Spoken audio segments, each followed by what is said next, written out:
আসসালামু আলাইকুম রহমতুল্লাহ। আমি মোহাম্মদ হারুন রশিদ, পিতা মোহাম্মদ কাজীমউদ্দিন, বাসা সরিকুল।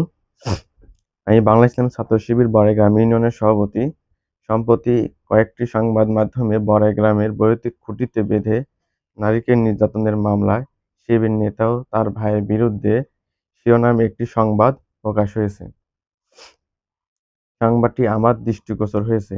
সংবাদে আমাকে এবং বাংলা ইসলামী ছাত্র শিবিরকে জড়িয়ে যে তথ্য প্রকাশ করা হয় তা সত্য নয়। প্রকৃতপক্ষে ওই নারীকে মারপিটের মতো কোনো ঘটনার সাথে আমি জড়িত নই। এমনকি সেদিন আমি বাড়িতে ছিলাম না। এই ঘটনার সাথে ছাত্র শিবির কোনোভাবেই জড়িত নয়।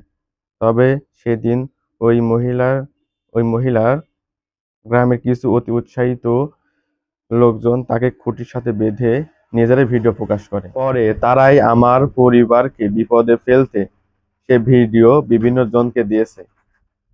নারীকে মারপিট বা এই ধরনের কোনো ঘটনার সাথে আমি বা আমার প্রিয় সংগঠন বাংলাদেশ ইসলামী ছাত্র শিবির জড়িত নই। আমার সংগঠনের পরিচয় তাকে হুমকি দেওয়ার তথ্যটি সঠিক নয়।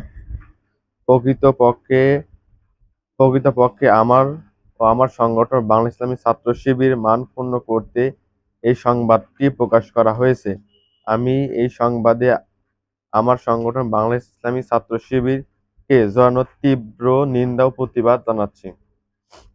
একই সাথে এই সংবাদে কাউকে বিভ্রান্ত না হওয়ার অনুরোধ জানাচ্ছি।